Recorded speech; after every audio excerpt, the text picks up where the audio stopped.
Hello guys, it's me, Elsa. Don't forget to subscribe, like, and share. And basically, I just wanted to tell you guys I really appreciate all your support, all your views, all your likes. In all words, I'm here today because I wanted to tell you a vision and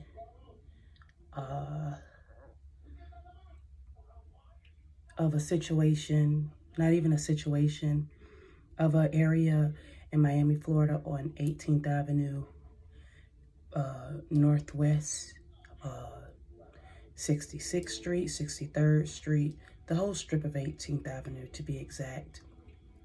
I basically, this area specifically has a lot of prostitution in this area, a lot of sex trafficking, a lot of killing, a lot of drugs, and a lot of people that has been affected by HIV, a lot of robbery, again, in a lot of darkness in this Pacific Strip. And when I was little, I even told you guys that in the previous time in my YouTube, one of my YouTube videos, I even told you guys about this area when I was little, when my dad had his clinic and he was wealthy. We used to drive past this area when we used to leave the clinic to go, my God, to his home on 27th Avenue, and I'll say in the 80th Street. Not 27th, 22nd Avenue in the 80th Street. Not even 80th, but I'll say like 87th or something like that. Well, when I was in this area, I remember seeing with my veil, and some people may call it the third eye. I wind up seeing a vision of Lucifer standing over the whole strip, and he was like pitch black, and he was like walking over it, like shining basically darkness, and it was actually the daytime, but it had a little grayness in the time of the day. I drawed a picture, and I just wanted to show you guys this specific area and how the devil is here to kill, steal, and destroy, and how this is one of the areas that's mainly targeted by his darkness. And I'm so blessed and grateful to be alive today and away from this environment. And that's the reason why I don't like the environment, because it's pretty dark and you can feel it in the air. The people are confused, dark, and anybody that made it out of there was chosen to make it out of there. You know, it wasn't a good environment for me nor my kids. I understand some people can't afford to live in luxury areas where it's not that much violence, but my ex-husband, which is my children's father, and his kids, my ex-husband and his family is from this area. And I just wanted to show you the picture of it that I drawed.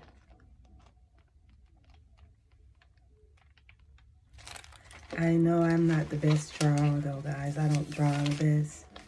But as you can see, this is how he looked at walking over the,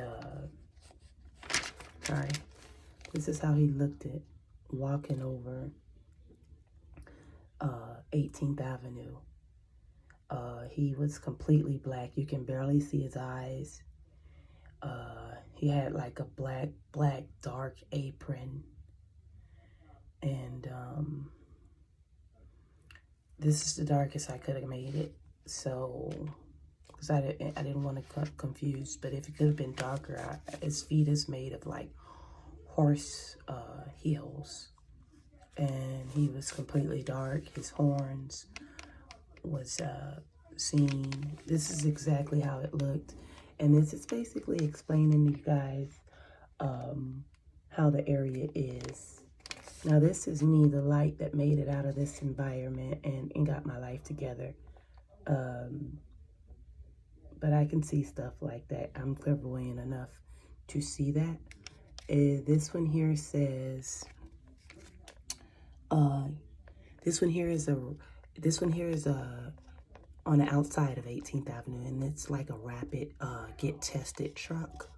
And you can see a prostitute going in the truck trying to get tested for AIDS and get an instant result. And this is the guy telling her, you're positive. And she runs out and she bells out in tears. You can see the tears right there.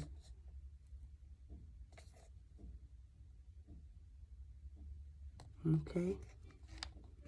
And I noticed the time was at 2:07 p.m. when I seen this. This one here is a home, and it says this is a drive-by shooting, and this is an innocent baby.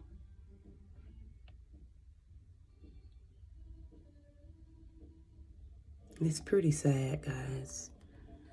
And this one says get saved. This one here is an innocent baby, again, getting shot. And this is the prostitute and the sex escort in the prostitution. This one here is like a drug house right here. And someone being robbed for their drugs. Senior citizen getting robbed for their disability or anything of that sort. And this is the portal. It says 18th Avenue, 1 + 8 = 9. Flip it around, 6. And this is 18th Avenue, guys. I also want to let you guys know that I got news about sometimes last week.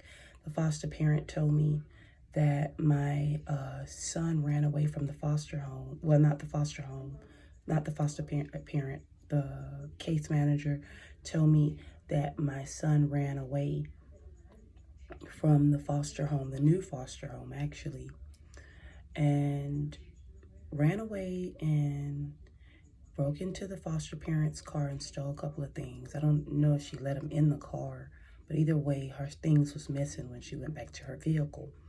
Also, the foster parent provides you know, a video game. I guess the state provides a video game to each foster parent household, and he stole that, and he ran away to his father. We don't know exactly where he is right now, but I did speak to him today, and I told him it's important for him to get back to safety. We haven't even been able to do family therapy or anything because he's just not stable, and he's just running all over the place like a busybody. I don't even know if he has changing clothes. Probably left all his clothes there. And I noticed that when he ran away, he left from Homestead, which is a good, I'll say 45 minutes away from where his dad, dope hole is at and area is at. And I guess a day after that or 2 days after him running away from the foster home, his dad was arrested.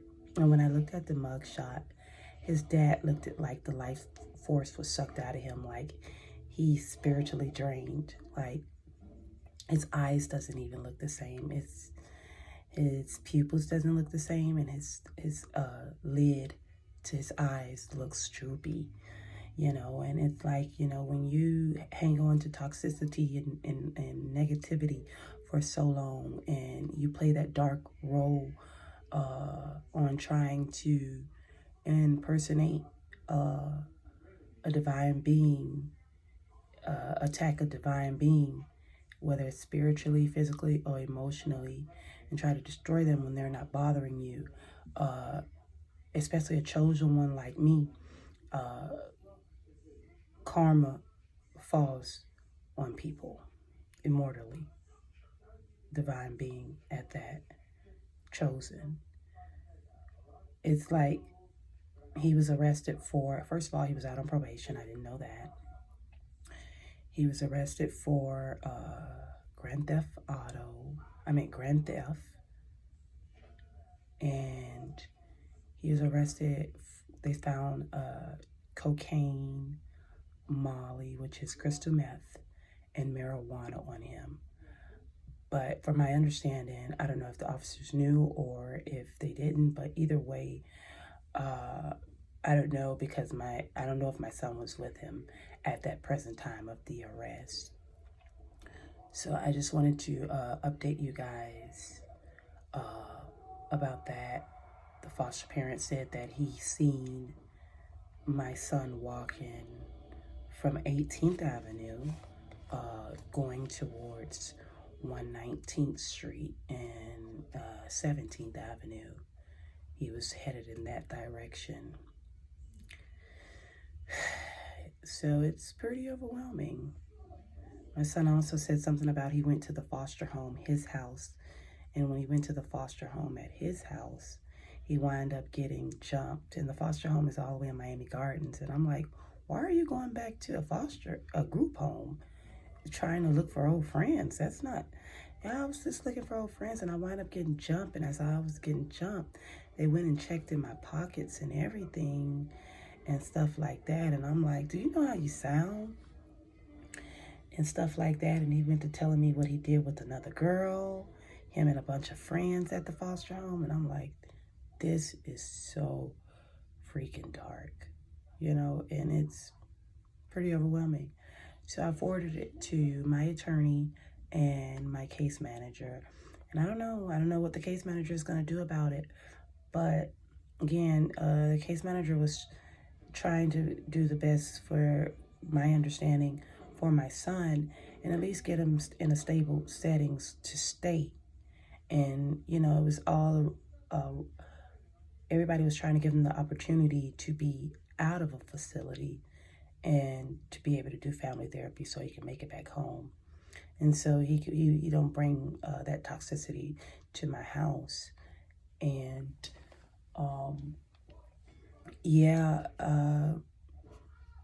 us not doing that, putting him in a facility, we wind up getting the same result that we got from the last foster home. Him running away, him stealing, him fighting, him indulging in drugs. It's scary because 9 out of 10 in Miami, people put a lot of fentanyl and a lot of fake drugs and put things in drugs to basically make a sale. And I pray and hope that my son is not the one that has any involvement in getting and maybe his heart stopping or any type of attacks of that sort when it comes to him doing drugs and stuff. So yeah, I just wanted to update you guys with that.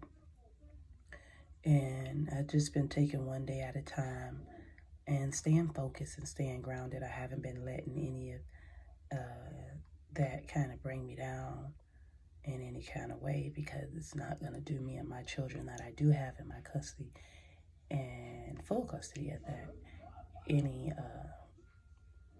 good results if we react to other people's dark decisions. So again, don't forget to subscribe, like, and share. And I really appreciate all my supporters again. I would like for this picture to be put in the Art Basel of Wynwood, Miami, Florida. And hopefully one day they can see, you know, different sections of the urban community, and, you know, the good and the bad of it. And this area specifically is totally dark. Thank you guys. Love and light. Don't forget to subscribe, like, and share. Take care.